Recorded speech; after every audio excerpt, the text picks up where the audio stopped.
Oh, what are you doing? I'll tell you what you're doing. You're listening to the Elder Scrolls Lorecast. Either you are, or I'll be skipping rope with your entrails. Ta-ta. This podcast is brought to you by our patrons at patreon.com/Elder Scrolls Lorecast. Robots Radio. Games. Lore. Stories. Community. Just press play.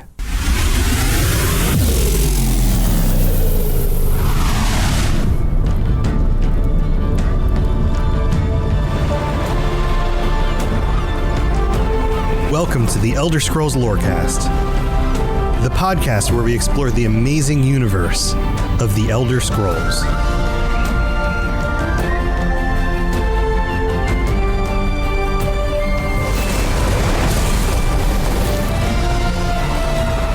Adventurers, welcome back to the Elder Scrolls Lorecast. Today we are talking about the mechanics that we absolutely need in the next mainline Elder Scrolls game. And I'm your host, Tom of Robots. Here's Lotus of Doom next to me right here. And you probably noticed there's a bunch of other people on the screen. If you're watching on the video version on our YouTube channel, you can check that out, or joining us live on Twitch. Welcome, everybody. Lotus, how you doing, buddy? How's things? I'm doing very well. I've been playing, well, with whatever free time I have, which is not as much as I would like. So much Necrom. And now there's an event. So, like, I really need to, not do responsible things with my life so I can just play video games all the time. I'm sure that'll last a long time. Yeah, no, I can't see any negative effects coming about as a result of that. Nope. Yeah, I've been enjoying playing my Arcanist and shooting a bunch of my green Doritos at everybody. Excellent. And plus, laser beams. There's still, I was going to say, there's also still the fun of Diablo. So it's a mess. Yeah, there's too many good games coming out currently. And we're only a few months away from Starfield. And that's just going to be, right. That's going to be a whole nother commitment. So yes, awesome stuff. But we have to welcome our patrons because we're here to talk about Elder Scrolls 16. Was that Elder Scrolls 12? 16 we 16? found out from the FTC earlier. Coming out in 3 years? I don't know what the FTC is doing. My money is on Elder Scrolls maybe 6, not 16? Being the real thing, maybe? I don't know about that. Maybe in the next 5 years? 16's a much bigger number. That means it's more important. I mean, it's probably better. True. It's probably better. So, all right. So we're going to be discussing what we think are some of the mechanics that absolutely should be in the next Elder Scrolls game. And to do that, we have a bunch of patrons. We have some really awesome people here joining me and Lotus. And I'm going to go through and name all of your names. And then at the same time, we're going to count to 3. You're going to unmute yourself, and you're going to make the sound of your favorite dinosaur. Here we go. Ombre Mortem, Jumarov, Rob the Princess, AK Spartan, Fulcrum, who used to be T-Rex and inspired this, Falcon with a box on, and Dill Pickle. Welcome to the show. Ready? Here we go. Get ready to unmute. 3, 2, 1. Wow! What kind of dinosaur says wow? Somebody said wow. No, I heard Wahoo, which I assumed was Charles Martinet, who was somebody just being Parthenax, who thought it was not a dragon, but instead a dinosaur. Oh, it wasn't a Yoshi? Maybe it was a Yoshi dragon? It is Mario themed for sure. Definitely Mario themed. Perfect. Yeah. Yoshi, by the way, I'm pretty sure if you listen to what he actually says in any of the more recent games with Yoshi in it, he says... Please help me. He says, bum. I'm pretty sure he says bum. Perfect. I think that's what he said. Anyway, welcome everybody. All right, we're going to go through. I've got a list of things that we absolutely want and maybe want in the next Elder Scrolls game. These are different mechanics. We're going to go through some of the things I've listed out early on. Feel free to chime in with your thoughts about these. And then on the second half of the show, we're going to open it up. Anything that didn't get discussed on the first half, feel free to add in because maybe you have some even better ideas than the ones I've cooked up. Let's start with something that a lot of people have already modded into the games like Skyrim, expanded magic. Do you see this as, first of all, on a 1 to 10 scale, 10 being absolutely needs to be in it and 1 being, no, we don't really need it in there. How do you feel about this, and what kinds of things would you like to see when it comes to expanding magic? Who would like to chime in? Anybody? I have a question. Rob? Yes. How do we expand? We don't have a reference point yet. Like expanded magic is more magic than what it was there. Expanded magic in a new way that's different from Skyrim. I have some ideas. Yeah. So Jumarov, do you have some ideas on that? new tools, tools like they've taken away, like levitation and stuff like that. That's one way to go about it. Mm-hmm. But I would think expanding magic would be things like fire burning down grass and trees more, or expanding on its own. Like things that catch other things on fire. Like some games will do this. I love that. Yeah, or ice to slick the ground and enemies slip on it. Like expanding magic in that way, I think would be pretty cool. Environmental. That's an awesome idea, and I love that. Why can I not walk on water with ice? Yeah, like that. Stuff to traverse something crazy. Like, that's great. Right. Or if I don't want to swim, I just hit the lake with so much fire, I evaporate the entire thing over the course. There you go. Fish everywhere. Perfect. Or if you want to slide down, the side of the mountain, you just cast an ice spell on your own butt, and then you've got like a sled on your butt, and you just go. Like in Breath of the Wild, when you're like sliding on your shield and stuff, if like there was an ice traversal move, just to be cool, like you could run down on your horse, or you could just like surf down Frozone style. That'd be great. Yeah, I already love this idea. You could also have like environmental effects where if you like turn an NPC into a zombie, their children will scream, "Daddy!" Oh my god! Oh my gosh! Okay. Just things like to add to the environment and the effects of your magic, right? Yeah, that's what it'll do. Yeah.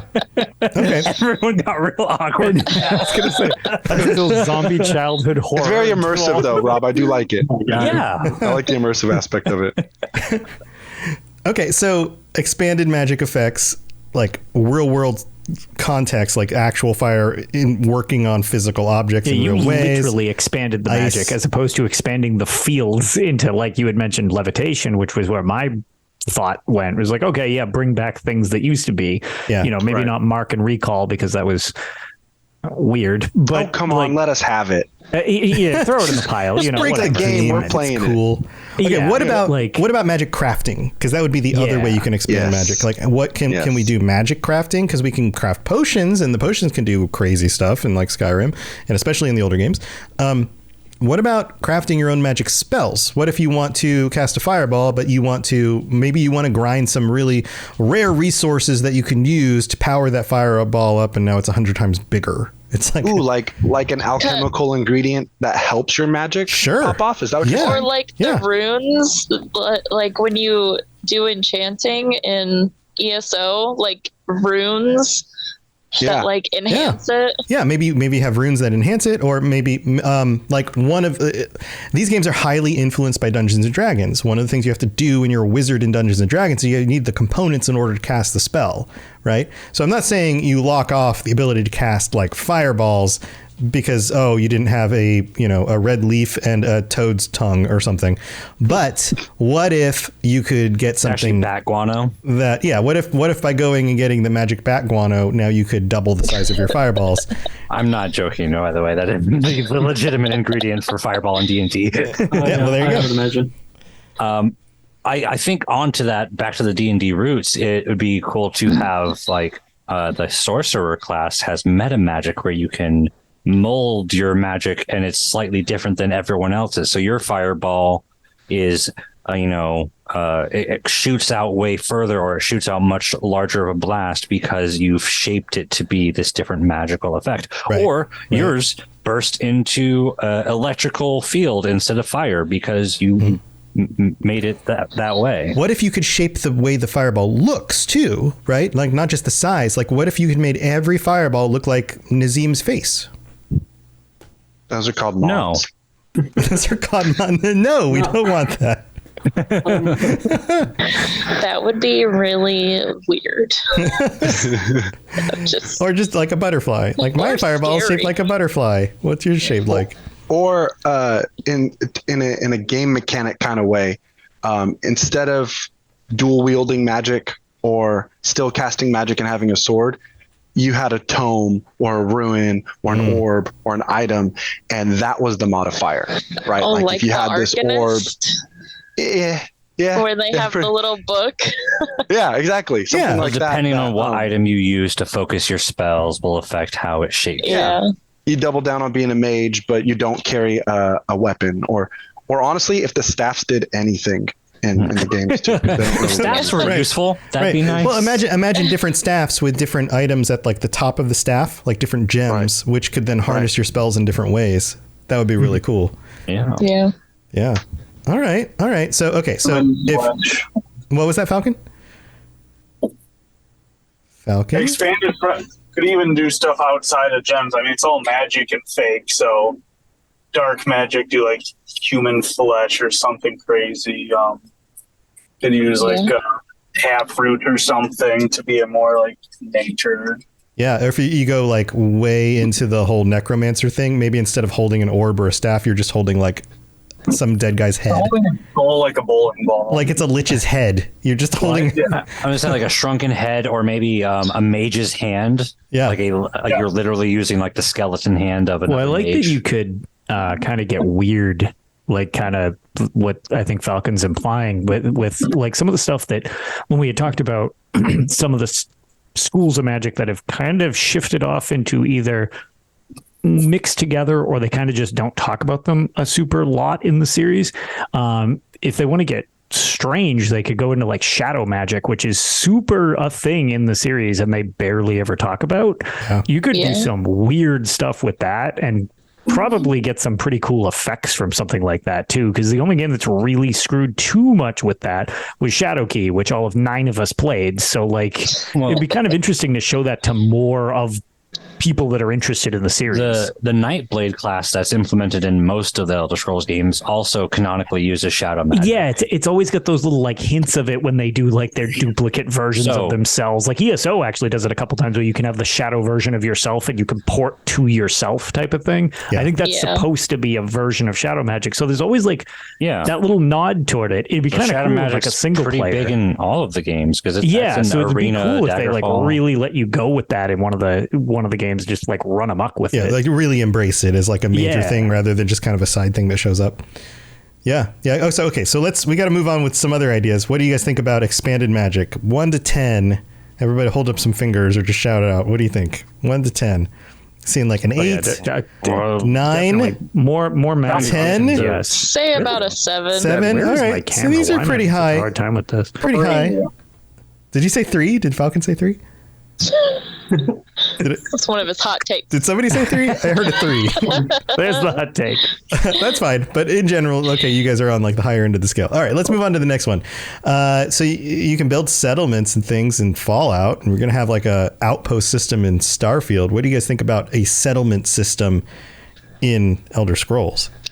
I think we already almost had it in Skyrim with those the hearth, whatever that. Yeah, DLC. It was like the really early implementation. So close of like, hey, let's build a house. Here you go. Okay, well, So I love this idea, but sort of differently. The homestead expansion is kind of just like, hey, here's your house. Right.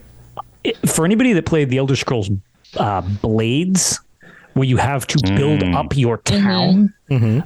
Same thing. Fallout 4 has like the settlement feature as opposed to just your house. You literally build a settlement and then like you get benefits from that. I know overused. A lot of people were kind of like, oh my God, like somebody smother Preston Garvey. I don't care about the settlement. Stop teaching me how to do stuff. Okay, but which I get. But like, I love the idea of building this stuff up. I thought the Blades implementation was very cool, but because it was restricted to a phone, it was limited. I would like it if they did more with that. Like that could be kind of cool. So what I'm up with a purpose. What I'm envisioning here is less of a Preston Garvey saying, "Well, you got to go help that settlement now," and more of a like you can build, you can set people in certain locations. You can go. Here's your home base to another location. You can build at that other location. Maybe you want to buy some land in a certain city, build up some more things there, but then interconnect all of those locations with like trade and merchants and travel and really kind of really in depth. Yeah, like take it up just one more notch from what we're getting in something like Starfield or Fallout 4.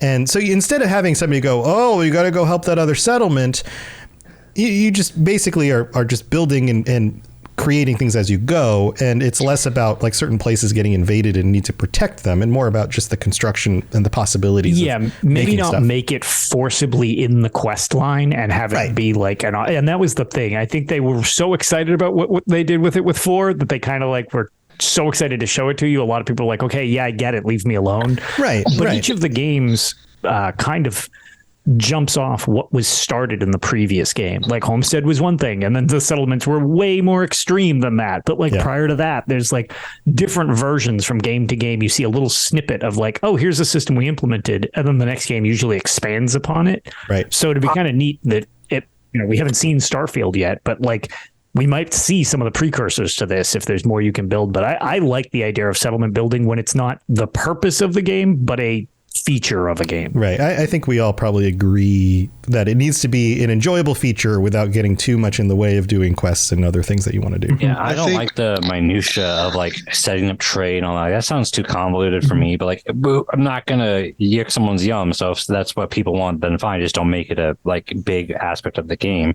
But I did like in the Hearthfire DLC plus with mods that I've added, you can get like your house, you can get like a stable, a mill, a guard tower set up, and you can get a bard, you can get all these other things. And most of those were with mods added to it that made it more interesting. But something like that would be really fun, I think. Just I don't care to get it too convoluted beyond that. I think it would be kind of cool. Sorry, lots of people talking. Falcon, you go real quick. So yeah. I don't know if I think it makes sense, at least the way it exists in Fallout. I don't know if it makes sense to exist in Elder Scrolls. Okay. Because Elder Scrolls, at least how I've played it and how it feels to me, is a more like independent thing. Like you're a person in the world, but you're separate from it. And Fallout, you feel more like you are working with the people of the world, if that makes sense. Yeah, well, I could totally see the whole, like, you're the Dragonborn, so simply by definition, you're separated from somebody else, rather than you're a guy who survived in a vault. Yeah. You got a good We're luck. not reworking to rebuild the world in the Elder Scrolls series. We're not rebuilding the world in that. Yeah, that makes sense. I can see that. Well, okay, so T-Rex, what were you saying? I was going to say, I think it would, like, if we were to have this like mechanic in the game, in the next game, I think it would be kind of cool. Like, you know how in from what we see in the trailer in Starfield, your followers can like be the crew of your ship. Right. Yeah. It would be cool if like you could get followers and then like bring them to your little settlement, and then they're like the barkeeper dude or the general store lady. They've got jobs. You know? Yeah. Come to my commune and join my cult. Right. Okay, Yeah, so here, let's expand this idea one step further. Based on, like Lotus was saying, usually there's progression from one game to the next, even when it's in a different series. You've got spaceships in Starfield. What if we have the Iliac Bay in Elder Scrolls 6, and you have ships, and you can make your own ships and crew them, and either use them yourself to transport yourself across the bay, or just send them out there to go do whatever it is they're going to go do. What do you think about that? There might be ship-to-ship combat. Ship-to-ship combat, Ombre? There Yeah. better be. Yeah, Jumaroff, you were going to talk. I think you're still muted though. You got to unmute yourself so we can hear you. We can't hear you. Unmute. Maybe if you stay muted, it'll. All right. There you go. I'm here. Okay. Forgive me. What were you saying? I just want to throw one thing out about the settlements. Sure. The next Elder Scrolls game is probably going to be the last one we play before we all perish. Oh God! For 30 years. You're probably not Speak for wrong. yourself. Yeah. Right. And so we're going to live in that world forever. I think it'd be sorely lacking if we don't get to leave our footprint, if we don't get to design a settlement that we take care of, defend from raiders, build outposts and stuff. And you don't have to do it, but if it's an element of the gameplay to foster a town and build out, I think it'd be really important. But I think it can't just be busy work. It'd have to be beneficial. And, maybe you start an apothecary and you pick someone to be the alchemist, or you find someone and they're like, I'll be your alchemist, whatever. But farming and growing crops and stuff like that to benefit yourself. So you don't maybe have to go to a dungeon or go kill a mammoth, but you have a mammoth herd that you regularly get your resources from. I think if there was utility behind it, I think it would be much more fun and not just a burden. Yeah, that totally makes sense. I would imagine that there would be different ways to make money, get the materials you needed in order to craft things or grow crops in order to make potions or all of that stuff. Absolutely. I think that totally makes sense. So you mentioned mammoths. I'm going to move this on to the next topic because we could probably have a 3-hour conversation about all of these. Also, thank you for making that super existential and morbid. Thank you for that. What about other animals you can ride other than horses? What if you had a mammoth farm and you trained them from birth to like be rideable, and so now you're riding mammoths around? I have a question. Sure. Would they all function identically? Or would there be... It would animate just like a horse. It would be super weird. Well, I mean, Zoth does it. Yeah, I was gonna say, look at ESO. Like if on a mammoth, you're slower, but you don't get knocked down as easy. Yeah, maybe a mammoth you could use to charge your enemy and like knock them over, and then you could fight from it with a bow or something. Whereas a horse is more agile, but is also easier to take down, right? Or what if, I mean, I don't know that there'll be dragons, but there could be other large creatures that maybe you can train and ride on. That's dynamic gameplay. I think that'd be great. What the rest do you think? T-Rex, interesting? Okay. I wonder if there'd be a farm with your mom. I mean, if your mom's a farmer. Oh my. Is your mom a farmer? Oh my. I'm just going to pretend that I didn't get the joke. Your mom's a farmer, then sure, she can farm. That I didn't have anything speaking of, okay, so typically the jump forward would be your mom's on the farm, she's a farm animal, haha, your mom's a cow. So if we follow that logic, I was talking about like things you could ride. That right? Oh, you could also ride your mom, but could you ride a cow? Let me ask your mom. I feel like the degree that Rob had literally nothing to input has actually spiraled into us trying to make this into a logical situation. Oh man, that's great. Okay, so any other thoughts on rideable animals or riding your mom or your mom being a cow? Nothing else. All right. So, okay, let's do a quick rating. Let's go back. Settlement system out of 10. How much do you want that to be in the next game? I've seen some 8s, some 10s, 8s, 10, 8, 10, 5. Rob, you're only 5, or you have 2 hands and I can't see the other one? No, I just don't really care about it. That's fine. That's fine. I just didn't know if I couldn't see one hand. That's all. Yeah, it's fine. I was just not sure. Can I have Rob's other 5? You can add Rob's 5 to your 10. I'll do 15. Yeah. There's a 15 in chat. Fire. Okay, so that one's in that range. What about pilotable boats, craftable boats, things like that? Where are we at? 1 to 10. 4? I think other games have done it pretty well. Yeah. Why not? Okay. I'd say like a But I give that one 5 or 6. 11. All right. 11. Oh, Falcon really likes it. I'm seeing some middle scores and some of you are way higher. Some of you are like 4. Okay. Now, what about other rideable animals? I see an 8, a 7, an 8. I'd say about 8, yeah.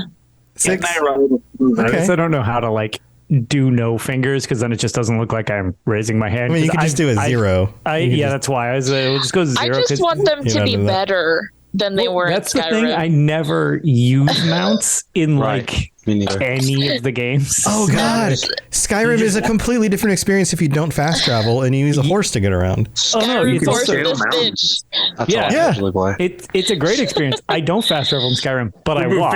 You just walk? You don't ride a horse? Yeah. Yes. What are you even doing? I don't know. I have like 3,000 hours in that game, but I've never used a mod. You gotta use a horse. I wish the horse system in Skyrim was more like it is in ESO. Then I would use the mount system in the game. Specifically, you summon the horse. Like, specifically, you summon it. Increase the speed. You can summon it whenever you want. Like you can dismiss it. Right. Like I don't want it to just always be there. I gotta say, even when I had art, don't have to manage it. I want it to be faster. That's my biggest issue. Okay. So okay. slow. I kind of like the fact that like if you just have a normal horse, it can like die or you can lose it. You get off it for combat and you're like, crap, where'd my horse go? I recently found out there should be a toggable thing. When playing through Daggerfall, if you're not careful while riding a horse in town, you can crush civilians and then the guards try to kill you because you're a murderer. That sounds awesome. That's so good. That's so good. Okay, so we're moving on from animals. Idea of it, but it's just tedious. Yeah, I get it. Okay, let's move on to the next one. All right. Larger population towns. Yeah, Yes. absolutely. That's a given. 100%. If we don't get that, I'm not going to buy the game. Actually, 10 billion%, yes. Yeah, so why do we have it's like hard to argue 20 against. person It's not a cities? request; it's a requirement. Okay, so Would we have to be custom careful. NPCs or random, just like generic, We have randomly AI. generated ones. We're gonna have We have AI. it. Well, here's We okay. have Here's AI, they can direct the main issue. The main potential issue I see with this. I think this is like you're all agreeing. Absolutely, we want more realistic, bigger towns. How big though? Because if you go into Whiterun and it takes you 15 minutes to figure out how to get through the town up to the throne room, then you're going to be like, oh dear God, this game takes forever, right? Good.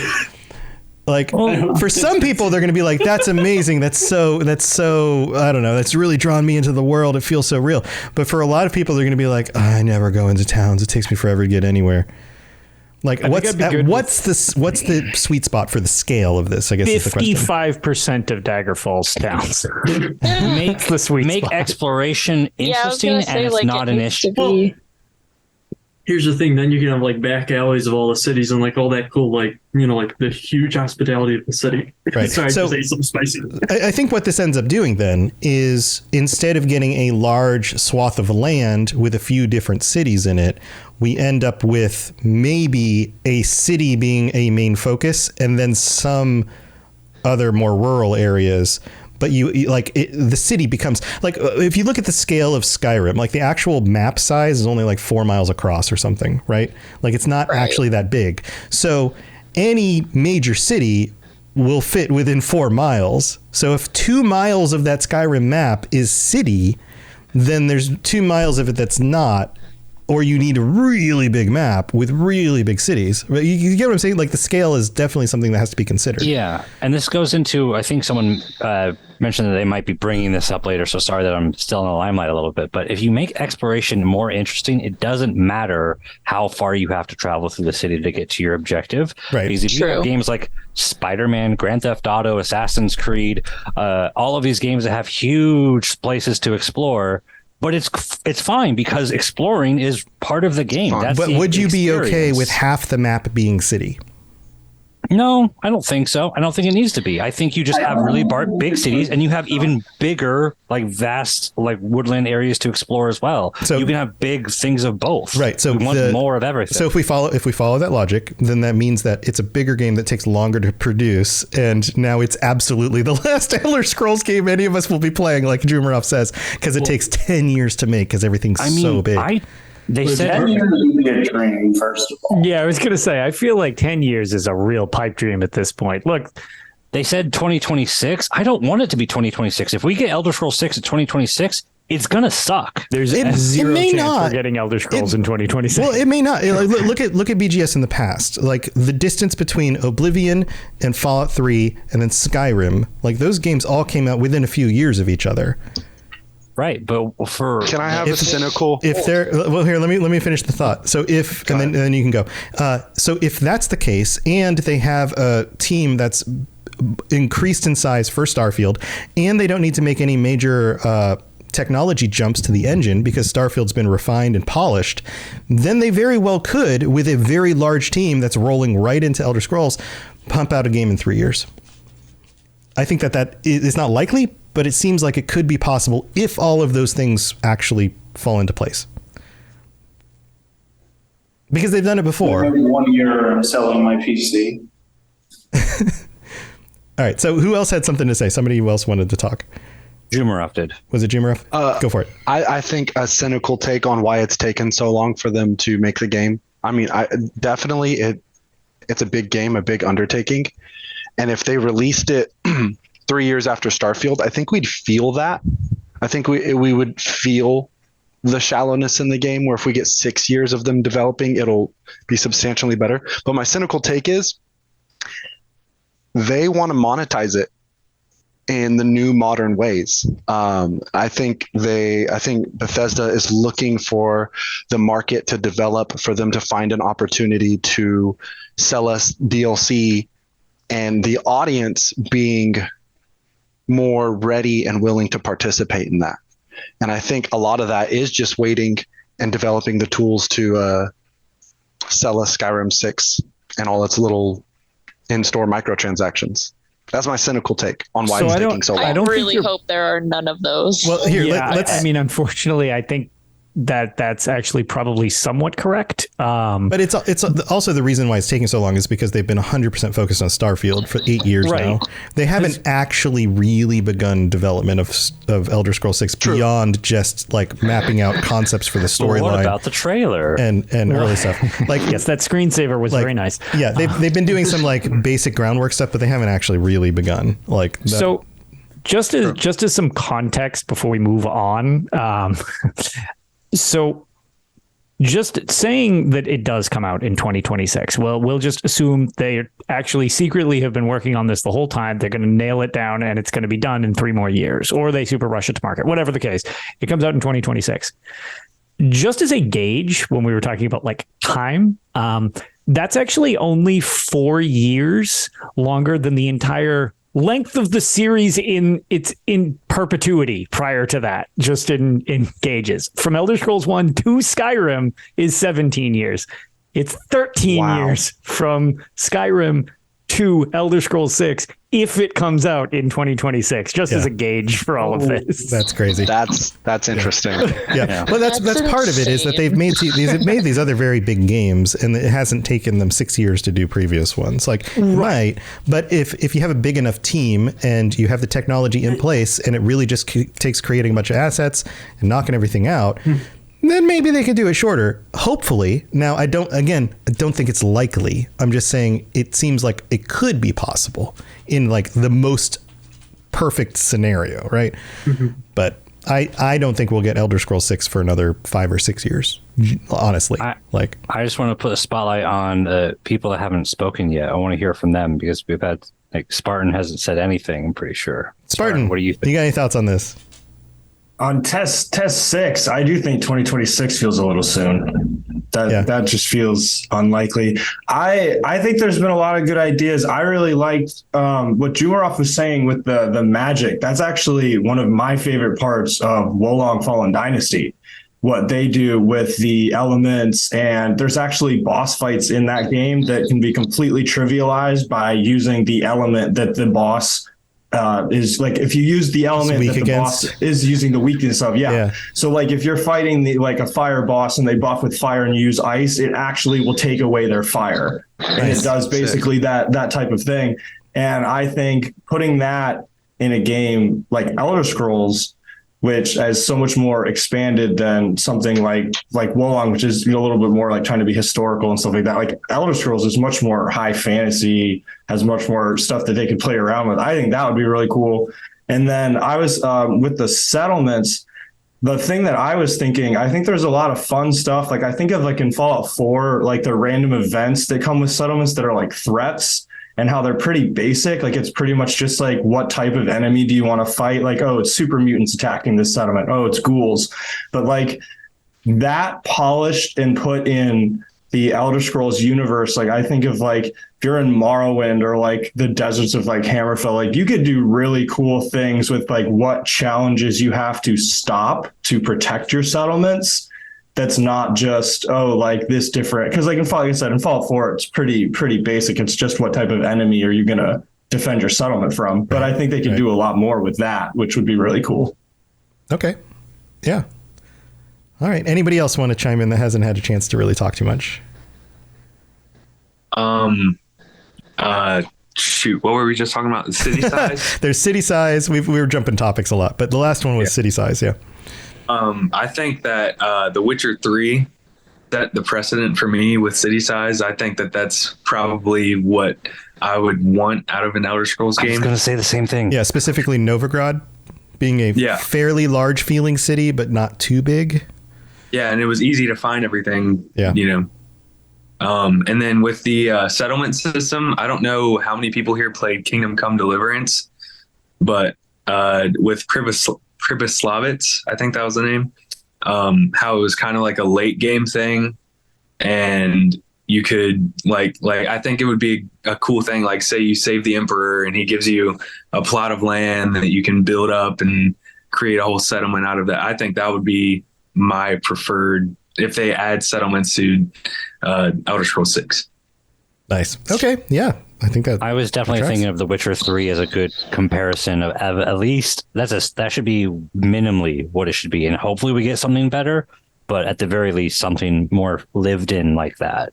Yeah. Yeah. It's a cool city and it doesn't feel too big. It takes you some time to get through it. There's enough diversity of buildings and locations, but ultimately it just feels like another set piece among many other places you can go. So yeah, I like that idea. All right, well, let's here. I've got one more. This is kind of a small one, and then I've got what's probably going to be a big conversation, and then we'll open up to the rest of you guys. So we're going to do a small one. We'll do the mid break, and then we'll do one more, and then open it up. So this other one is destructible environments. Now that could mean many different things. I don't think we're going to see like you cast fireballs on the side of the castle and it blows the castle up, because that's a little bit too destructive to the people in the castle and who the NPCs are and where they're going to be in the quest line. And all now of that. I want it. Right. Like it's also really strong fireballs. Right. Well, we can't do that. You know, or like, yeah, or you just, you know, drop a meteor from the sky and it breaks walls and things. But what about smaller things like the cart on the back of the horse and you hit it with something and it breaks and falls apart, right? Like we've already seen some destructibility in games. In fact, you can mod destructibility into Skyrim and have like in VR, you could throw somebody against the table and it breaks the table, right? Like these smaller objects. What do you guys think about? Kind of tie back to the expanded magic that we were talking about too. Yeah, but because now you've got the physical properties of the objects, and they love having objects in the world that you can interact with and all the different things. But what if you come across maybe not the sides of the wall of the big stone tower, but maybe like the little witch's hut. And if you hit the wall, it breaks the wall. And like now you've got a big opening in it and she's mad at you or something. What you got against the witch, man? What is the line, I guess, is the issue of that? What's the difference between a tree on fire, a few trees, and a forest fire? Yeah, well, at some point you have to figure out master spell. Well, what a lot of games do that, like the Far Cry games have been modeling fire that spreads for a long time, and what they tend to do is they will limit the spread, and eventually the fire goes out on its own before it hits a size that's so large that it tanks the game and ruins your frame rate, right? So there are limitations around that. So like how many destructible objects can you have on screen at the same time, like all of that kind of thing. And there would be like smaller trees that can be destroyed and larger trees that just are so thick and old and like they're impervious to that. Right. So maybe stone buildings don't break, but wooden things can, or maybe certain types of even just objects in the world. Like what if your sword doesn't necessarily wear down, but there's a chance it could snap in the middle of battle, or somebody else's sword could snap. You know, like you're fighting with somebody and maybe there's a more advanced combat thing and they block, and then all of a sudden the sword breaks. And what do you think about, or shields getting beaten down and having like parts of them broken off?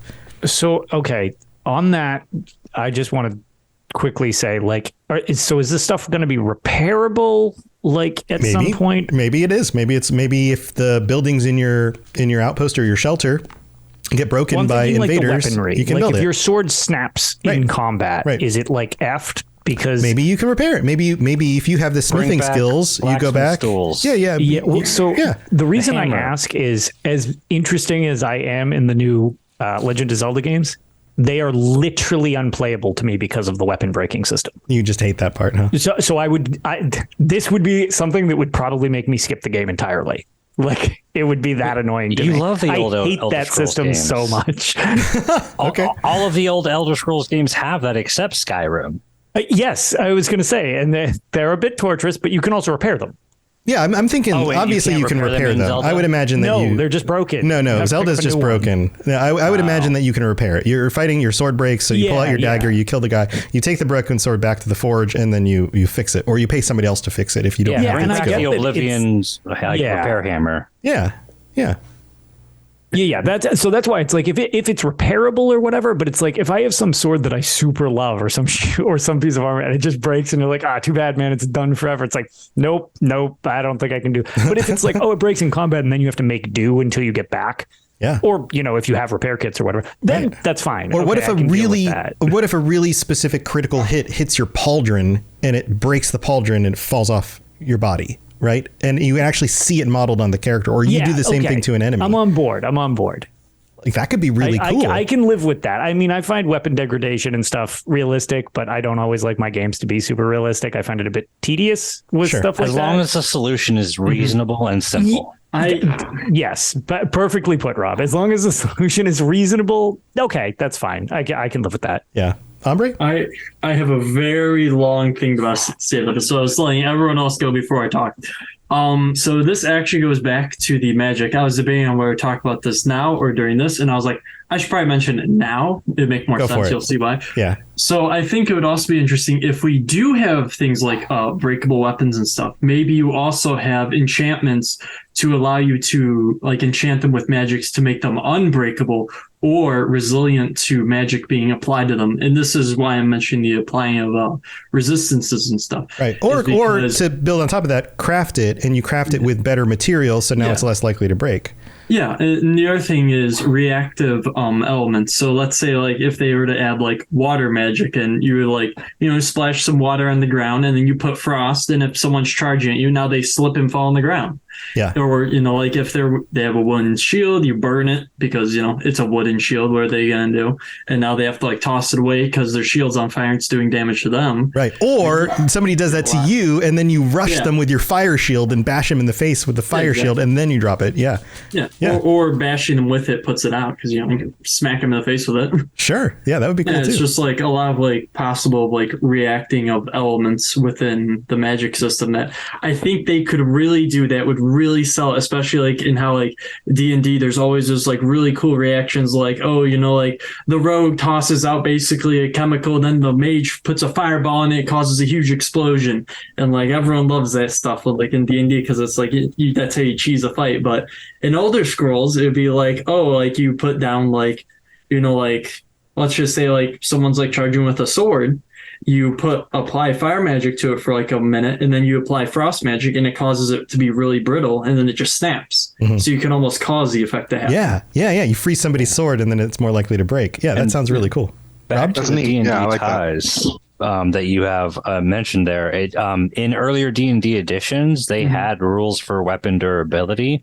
And if your weapon was made of normal steel, it was a pretty simple weapon. It was probably going to break if anyone tried to break it, if they tried well enough at least. But the more magical the weapon was, if you had it enchanted, the harder it was to break it just inherently. Not if you made it magically more durable, but if you just made it magically more powerful, that magic also inherently made it harder to break. That totally makes sense. Yeah, that'd also be a way of doing it if you just don't want to like add in like like someone said in chat, unbreaking 4. Yeah, that totally makes sense. All right. Well, tell you what, we got to take a quick break. We're going to go thank our sponsors. Our sponsors today are our patrons. We're going to thank our patrons. Words are hard. We'll be back in a minute. We'll be discussing some more stuff. So don't go anywhere. Here we go. This is Miss Morak, Dragonborn, and you are educating yourself to the Elder Scrolls Lorecast. All right, it's the middle of the show. This is where we get to thank our patrons, including our newest patrons, Iceman Liddell 1776 and Tom G. Welcome to the Patreon. I'm so glad that you are here, and thank you for your support. I hope you are enjoying all the stuff you're getting. And we got to shout out our Daedric Princes, Jacob K, Kira C, and Noodle Al Dente. Thank you for your support. And all 131 of our patrons. Holy moly. Thank you for being here. I feel like I'll be the only person on the cast to maybe know this, but if that's actually Chuck Liddell, the former UFC champion, that's our Patreon subscriber, wow, he has some varied interests. Welcome, Mr. Liddell. Also, we have a new review. This one comes from JDHDSBD in the United States. very simple and to the point. This is great. I listened to this while at work, and it absolutely helps get the time. I'm not sure if there's a verb missing there or whatever, but you're very welcome. Thank you for your support. Assuming his name is an acronym, what do you think it stands for? Just did hot dance, sexy ballroom disco. Wow, you nailed it. That's got to be what it is. Thank you. The show before you said all of those words next to each other. That sentence has never been created before. It is a new sentence. Thank you for your support, and thank you for leaving a 5-star review on Apple Podcasts. If you do so in the future, we'll read it out on a future episode and come up with what your acronym means. Thanks for the support, everybody. You guys know how all this stuff works. Let's get back to the chat because we have so many other things to talk about. Here we go. You're listening to the Elder Scrolls Lorecast, dear child of cities. That is why the Night Mother loves you. All right, so I'm going to pitch another idea, and this can be very controversial, but I want you to only discuss the least controversial version of this idea so that we don't get mired in the ethics of it. So what if we had a ethical integration of AI for NPCs? And by ethical, I mean that you still have the voice actors doing all the voices. The voice actors read lots of different words. They then use all, like they pay them. Miku. They pay them a lot of money to do all the words that you would ever need, and then the AI is able to reconstruct those words into whatever pattern it needs to in order to make the NPCs work, right? But you're still paying the voice actors for their work. You're not actually cutting out the voice actors in this case. So how? Sorry, what's the question? I have a question. Yeah. So, like, the actors are, they're reading off just words, right? Well, and then the AI is putting them together. I can imagine this could happen in many different ways. You could have them read a variety of sentences, and then you could use the sentences, and the AI can then predict what their intonation and the tone of the voice would be for other sentences using other words. You can have them go through a set of words so that it's actually more accurate to the way they would specifically say those words, and then the AI can adjust it for mood. I think there's a lot of different ways you can do this. T-Rex, how familiar are you with Hatsune Miku? I'm not at all, but my question was going to be like, so how is that not like... If you're being paid for the use of your voice and the continued use of your voice in the future, even if you don't have to take the time to record more lines, but you still, let's say somebody pays you to do your character, T-Rex. You do your character, and then they decide, you know what, we're going to use your character in a DLC, and they're going to show up and they're going to have different lines that we absolutely want them to say. But we're going to generate those by AI. But we'll still pay you exactly as much as you would have charged in order to read those lines yourself. I was just like, I'm having a hard time like wording it in my head. So like, I'm just like, how is it not going to sound silly? Like when the person or the character is actually like speaking, like how is it going to not sound like, you know, those AI things? It sounds like a robot. You're going to be like, yeah, it clearly sounds fake.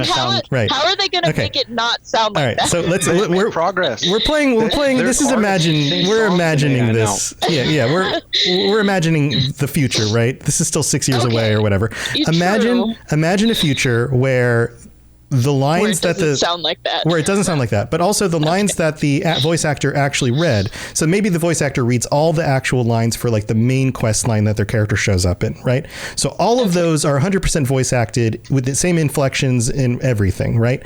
But then after that quest is done, that character hangs out in your settlement, and you may want to say, hey, Jimmy Joe Bob, you think you can help cut some trees on the edge of the settlement? And the character needs to respond and say, sure thing, Chief, you got it, right? But they didn't actually record that line. The AI created that, and then that line is now very close to the voice acted lines. The voice actor still gets paid for that. Think of it like Bumblebee from Transformers. Yes. Okay. It's like automatically generating the voice based on the context and the situation that's going on so that it can expand the role of the character in the voice acting. But at the same time, the voice actor knows that this is what they're going to be doing with their voice, and they agreed to it, and they got paid for the use of it in that way also, not just in the original voice lines they did. Does that make sense? Do you see how this morally sort of works out as long as everybody's in agreement about it? But it also creates gameplay elements that allow you to expand out the game in other directions. That's what I'm going for. And I'm sure we could argue the ethics and the actual functionality of it. That's not my point. My point is, if you could expand the game out with AI created NPCs that feel like actual people you can talk to, what do you guys think about that? That's what I want to talk about. Yeah. So what are your thoughts on that? Let's say everything's ethical, everything works well. Are you cool with that? Does that sound like a cool thing to integrate? I mean, my unfun answer still comes back to ethics, because no, I don't want to further the use of AI and popularize the use of AI, even if it's ethical in this instance, because popularizing it is going to make it more likely to be used unethically either way. And I'd just rather stay away from it. And that's not the fun answer, but that's where my feelings are. Okay. I mean, my sense of that is that it's inevitable. It doesn't mean it's okay. Sure. It just we means can still fight it as long as we can. It's going to happen anyway.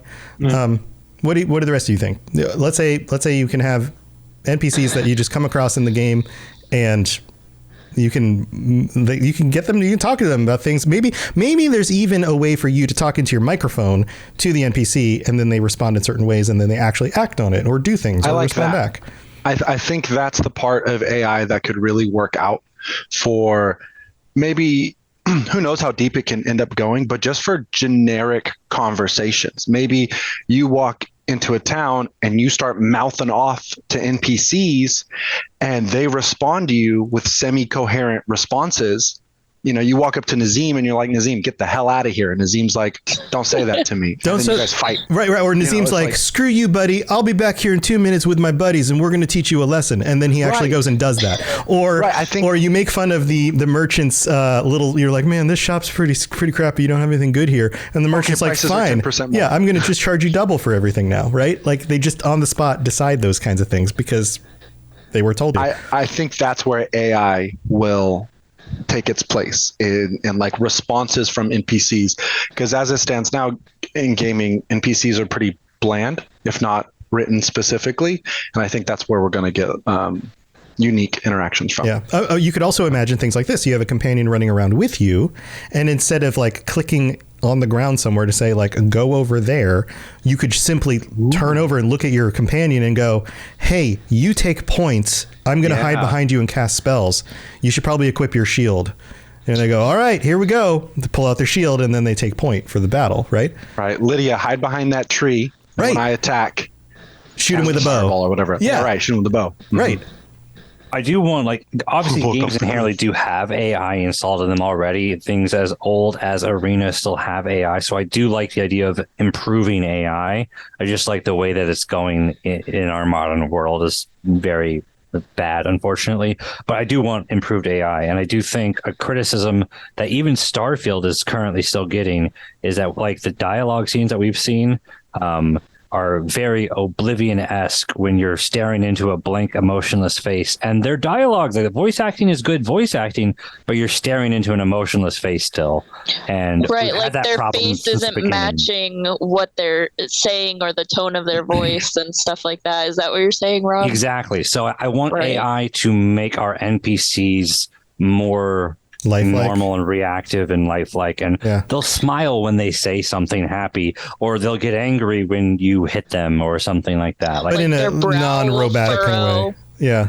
I mean, part of what sells actual human interaction isn't even just the actual face. Like here, I'm going to say the line like, oh, I'm so happy to meet you.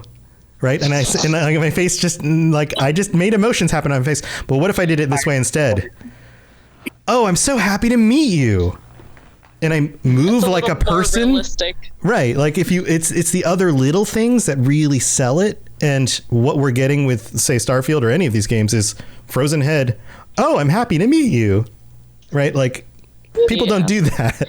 Like that's weird. The zoom in. Like I think there's a little more in it in like ESO, or a little more to it in ESO. But like even still, like some of the. Sorry, my cat's going crazy. Even still, like some of their actions, like don't match up to what they're like. Sometimes you can see their hands moving, but like their hands moving are not matching what they're saying, or right. like It's because how there's they should canned be feeling. animations. It's like they're choosing from, say, like 100 different canned animations. They're like, okay, let's pick the excited one, but it doesn't really match exactly the way it should for the character. And you'll notice this. You'll see the same excited animation on all of them, or frustrated, or like there's only so many animations they can choose from. But an AI could say generate that on the fly for everybody in slight different variations, and then now it looks a little bit more natural.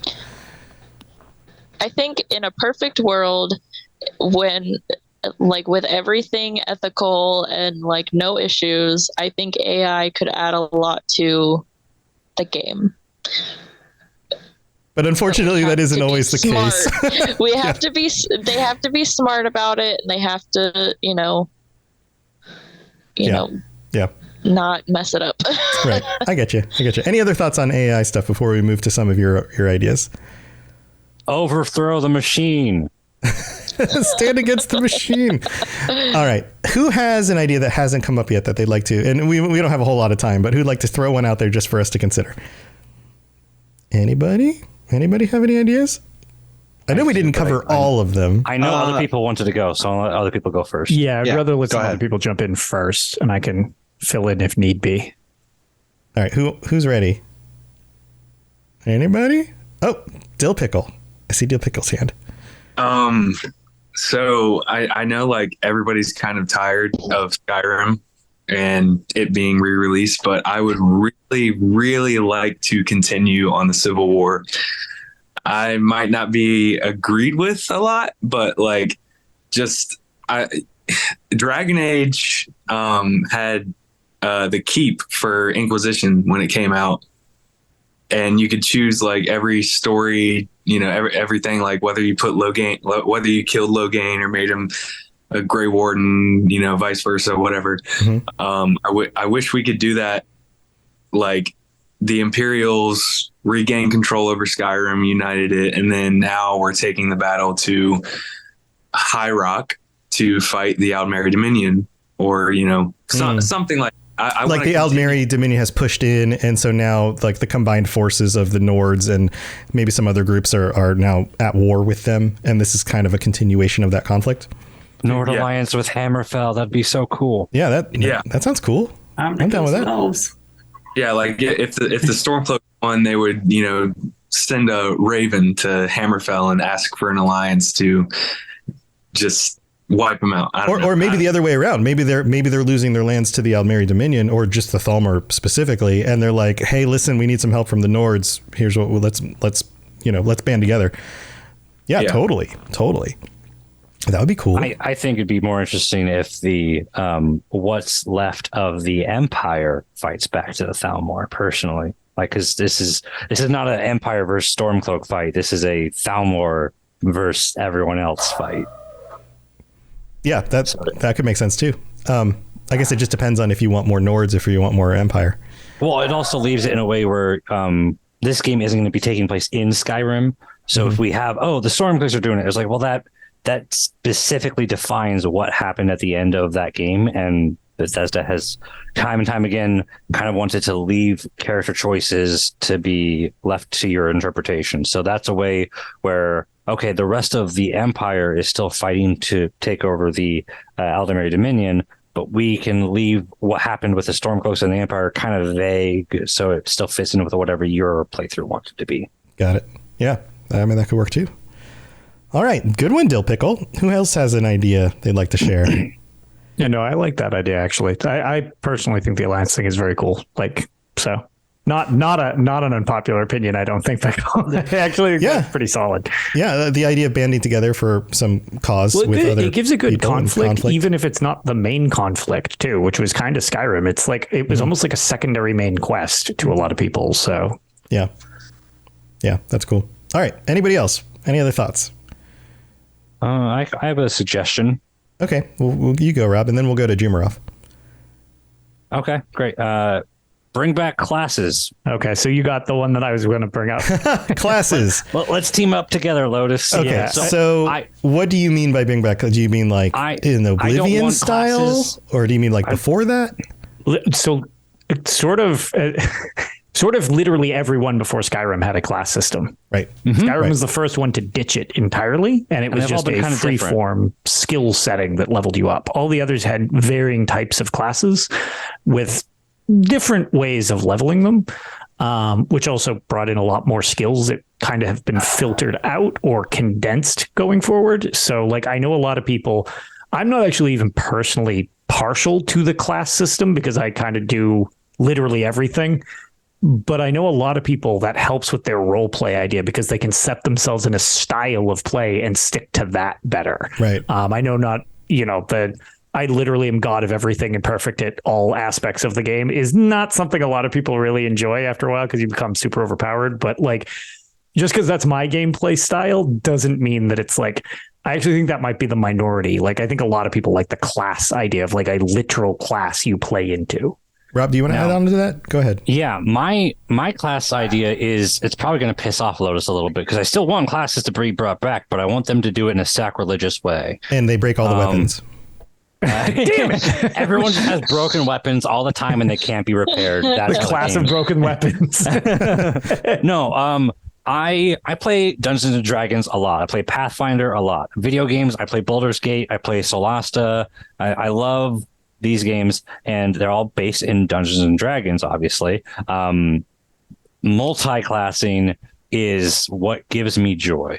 It just, the optimization that you can do with combining certain features from one unique class to another unique feature of another class. I want subclasses, multi-classing. You have classes to choose from, but you're not married to any of them. You pick and choose what aspects of what classes that you want. I want classes to still exist. And if people want to just be a straight the Nightblade class or, whatever classes they're going to have, they can do that, but leave room to just go mad and just mix and match class features. Right. So you can still be your mess of a Skyrim character. Yeah. But it's all based on a class system that you can kind of either choose to be one class or you can be this multi-class madness. Right. Yeah. I think that's a strength, actually, if the game goes back to that, even though it's not necessarily my focus of gameplay, because I would be kind of just a mess like I always have been as best to my ability, even some games that really try to downplay you being able to do that.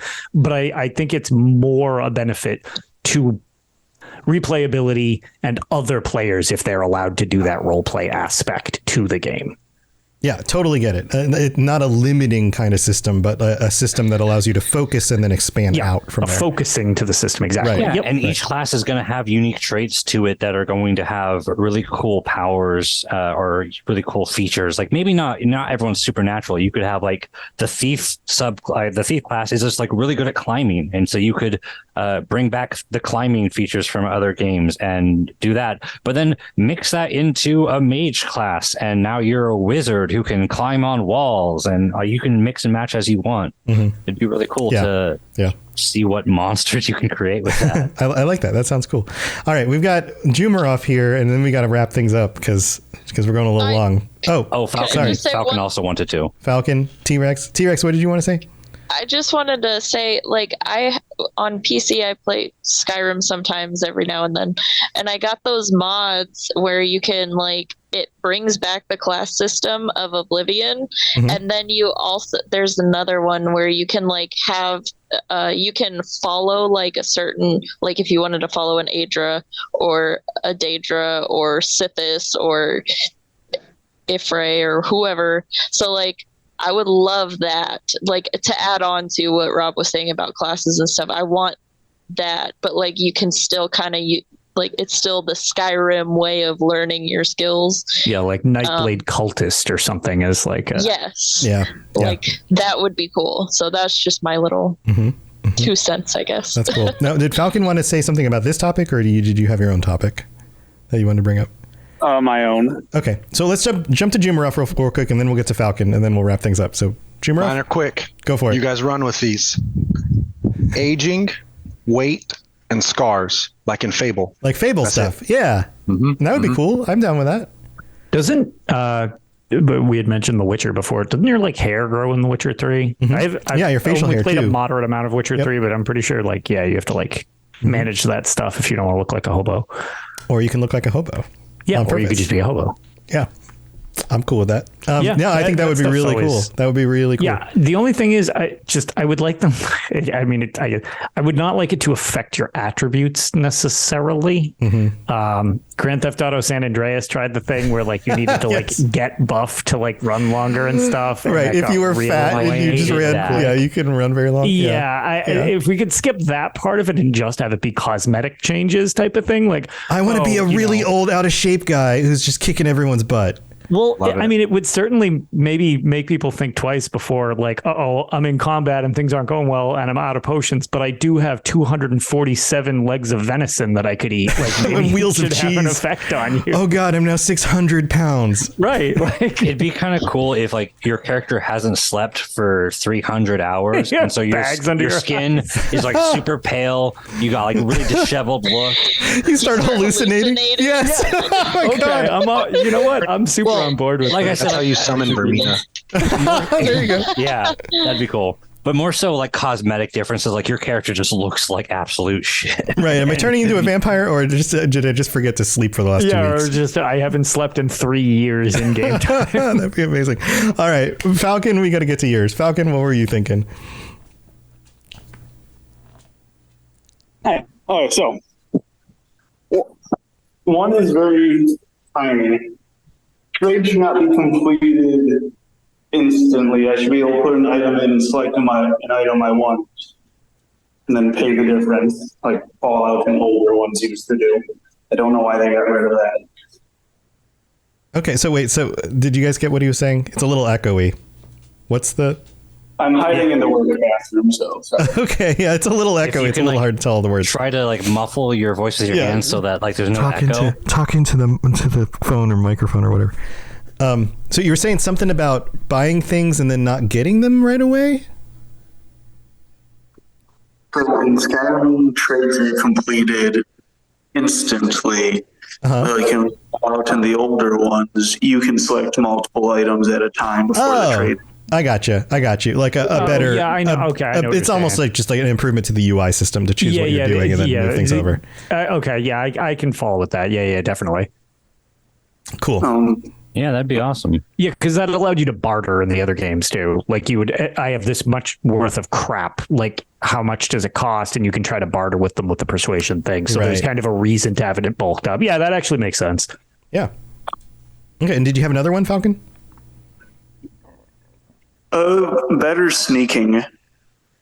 Because sneaking is more realistic, or like what are you thinking? More realistic, tougher. I mostly outside of Skyrim and New Vegas, I pretty much only play stealth games. Like I love Dishonored and Thief. Okay, so more like the way their systems work. Yeah, more like that, to make it, instead of being like, oh, if you sneak, you are literally God in Skyrim. Yeah, pretty much. Yeah.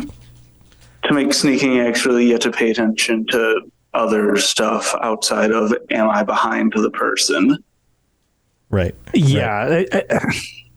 Sneaking was very overpowered very quickly. So, I would be fine with the improved sneak system. Like, I don't really sneak, but I kind of know what you're saying, just because like there's a reason most people choose Stealth Archer, because it's so easy. It's so powered. Yeah, but if you built in a system that like played with the sound, like if you're wearing metal armor, it makes a clanking noise and the enemies can hear you, or which you could bypass so quickly, was kind of like one of the things. Like if you put perks into it, okay, well now this armor doesn't have weight, so then it doesn't make sound, or you just learn muffle immediately and just like, okay, muffle, and now nobody can hear me, and like I just walk up right behind people and stuff like that. Right. Maybe make it like lighting matters or something like that. Or if you play, lighting should matter, sound should matter, but if you also played into what you guys were talking about with a class system, then certain classes would be the only ones that actually get perks to sneaking. Everybody can try to sneak, but the real OP stuff only works if you go like thief or assassin or something. Yeah, I would be like the loudest person on the planet, because I would just be like clanking through the hallway being like, Thieves Guild here, and like Yeah. Perfect. Right. I'd be on board with this. Right. I think that makes sense for kind of gatekeeping it a little bit, not in a bad way, but in a like you have to be a specific class. Moderating it. Moderating. Moderating's better. Yeah. Yeah, that's a better way to use it. Trying to gatekeep me. All right. Well, those are some good ideas, Falcon. All right, we got to wrap this up. We're going a little bit long, but we got to wrap this up. Thank you, everybody, for joining us. These are some really cool ideas. I would love to hear what people at home or at work or wherever you're watching or listening to this are thinking. Also, a reminder, we're really close to 1,000 subscribers on the Elder Scrolls Lorecast YouTube channel, and all of these episodes go up on YouTube. It's a wonderful place you can watch them. You can see all of our faces and all of that. So if you'd like to help us out, please subscribe over there. All right, we're going to go back through everybody. If there is something cool that you've got that you want to put out into the universe, then feel free to share it real quick. Otherwise, thank you for being here and being awesome. We're just going to go through the list as I can see you on my screen. So we're starting with Ombre. Ombre. Oh, I'm first. You're first. Lovely. Oh God. So I'm Ombre Mortem. I stream sometimes, pretty much sometimes at this point. I mostly do like Diablo 4, World of Warcraft. I need to get back to Elder Scrolls. I really need to. But that's kind of all I do at the moment. So at twitch.tv/Ombre Mortem.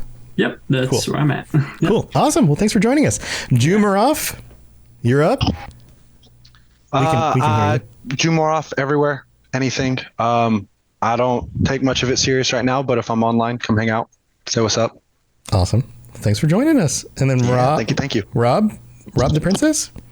Yeah, I'm Rob the Princess. I have a Twitter account. I don't really use it much, but you can follow me. Sometimes I do say stuff. I am one of the guild officers for the PCNA Lorecasters Guild. I have been taking quite a bit of time off lately, so you probably won't see me on there recently, but if you guys do want to play, I'll be back on there soon, and if you guys want to join the guild, just shoot me a message or just join the servers. There's ways to join in the Discord server, of course. Otherwise, I think that's really it. Sky Oblivion project, we got a release date. I think that one's 2026. So is it 2026? I thought it was earlier than that. But you know what? It might be wrong. I thought it was like next year or 25 at the latest. I think it might be 24. I know what I'm talking about. I promise. Sooner rather than later. Sooner. Be excited for it. Join Rob and become less informed. Listen, I just work here, man. June 2025. Fan in chat says. So thank you for that. Thank you. There you go. Cool. Well, that's it. That'd be awesome to play. I'm looking forward to that. Very cool. Thanks for joining us, Rob. AK Spartan. You got anything cool going on? Yeah, I don't have anything to promote at the moment. At some point this summer, I will start streaming stuff on Twitch. I still am kind of just enjoying not having anything to do. So I don't really want to have anything to promote yet. I haven't had to put anything back on my plate yet, so I don't really want to. But I have been playing a lot of Diablo 4 and a lot of Necrom and all that stuff. So obviously, I'm down to run that with anybody. I'm on the Discord, sure. So I'm sure people can find me there, hit me up. I can hit people up too. So other than that, not really anywhere, but I'm obviously got the time to play some games. So I'll be doing that and looking for people in the Discord. Awesome. Wait, awesome. AK, is that Hank Hill on your wall? From like on the wall behind you? It's the dang. Dang. That is awesome. He's saying it's dang. It's the damn album, but he's saying dang. Oh, that is rad. Yeah. I love it. That's so cool. That's one of my favorite posters, actually. I have to get it touched up a little bit because it's not in great shape, but it's pretty cool. Well, I like it, man. Cool. All right. Awesome. Fulcrum or T-Rex, whatever we want to call you, I guess. You got to unmute yourself, though, because we can't hear you. I think it's fine. On Zoom. I think it's the Zoom that's muted. There you go. Yes, I forgot I did that. Got it. I was like, I pressed the button, but I don't know. I have nothing. So I'm That's just cool. in the Discord. I've been playing ESO a lot lately. I finished Necrom. That was great. Now I'm just working through the main or the other storylines, I guess, on my Arcanist. So nice, awesome. Well, thanks. I'm glad you made it. I'm glad you made it. And now I am Fulcrum on all the things. Fulcrum. So no longer T-Rex, only Fulcrum. Dinosaur fans. I'm sorry. FULCRUM. because normally Fulcrum spelled two L's. Fulcrum. Oh, yeah. There you go. So Whatever. awesome. Thanks for being here. All right. The word, not the name. That's all. Second to last, but not least, or second to least, Dill Pickle. Nobody ever says that. Dill, thank you for joining us. You got anything you want to share? You can find me on like Xbox and Steam at the same username. Dill Pickle 004 specifically? Yeah. Yes. Cool. I play some ESO now and again. I just hit Champion 160 finally. I've been playing it since 14 and just hit 160. Me and my brother play a lot, but I'm not streaming yet, but I plan on starting soon. So you can find me on Twitch at the same username. All right. Or I think it's 0044 because I lost the other account. But, oh no. Okay. All right. Well, let us know when you decide to stream, and maybe next time or time after that or whatever, and we'll remind people. But awesome. Good luck with that. Thanks for being here. And then Falcon, you're wrapping us up. Hi. Should be left echoing here. Apologies for that. It's all right. It's all right. We're trying to make sure we get what you're saying. That's all. Yeah, no, I know. I play single player games. I don't use social media much, so you can add me. I don't do much. You're cool. The box on. But in much bigger news, this Saturday I will officially be a married man. Oh, congratulations! Oh, yeah, congrats. Very. Nice. Some weird mix of stress and excited. Yeah. That sounds great. about right. I'm sure it'll go fine. I'm sure it'll be great. Yeah.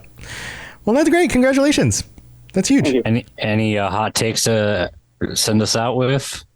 Oblivion is the worst Elder Scrolls game. It's not an action adventure game like Skyrim, and it's not an RPG like Morrowind. It's a crappy middle ground. Wow. All right, everybody. I don't even know what to say. Everybody, Falcon with the box on. Unbelievable. Falcon with the box on Discord for anybody who. Oh man, chat is upset. You should do, Falcon. You should do a YouTube channel. Screw the whole streaming thing. Do a YouTube channel where you just give a hot take about something and piss a bunch of people off. And then do the opposite hot take the next time you do a video. I think he had a hot take that was the exact opposite, like three shows ago, where it was like Skyrim was the worst game. No, it's funny. Elder Scrolls is net worse than Fallout. That's the take you're thinking of. Well, it's funny just because. That was it. Yeah, I guess I would be more shocked, but this isn't actually. So one of the old co-hosts, well, it was the original founding host of Tales of Tamriel, the other podcast that I host. He had the same sentiment, so I guess that's why I'm not super shocked. He hated Oblivion, so I'm like, oh no, this sounds like something I heard before. Oof. All right, man. Them's fighting words. Lotus, you have anything you want to share before we head out? No, I was going to say we'll have a new episode of Tales of Tamriel discussing Necrom and all its fun goodness. But we also have some spicy conversation coming up due to some interesting takes that have been going on in the community that have been hotly debated on the current status of ESO and stuff like that. That never happens. No. What? And so we've got a nice diverse cast coming out to discuss all of this like civilized people instead of the way that people like to discuss things on Twitter, which is just typing in all caps because I guess you're trying to yell or something. I'm not really sure why people do that or anything like that. So it should be an interesting discussion coming up, but that should be out by the start of the week. Cool, man. Yeah, everybody knows if you type in all caps, then everything you say is true after that. It's true. Well, plus it's on the internet. And it's on the internet, so it's 100% true. The more you force your opinion on other people, the more likely they are to believe you. No middle grounds. What? Well, thank you for being here, everybody. This has been awesome. You can find all my stuff at robotsradio.net. Also, if you're excited about Starfield, that's coming out. Starfield Lorecast has a new episode that went out today. So you can go look that up on wherever you're listening to this. We've got all sorts of cool stuff coming for that. And we'll be back next week. So we'll see you pretty soon. Until then, stay safe out there. Goodbye, everybody. See you later. See you later. Thanks for joining us. We'd love to hear from you. You can reach me on Twitter at robots_radio or Lotus of Doom at Lotus of Doom.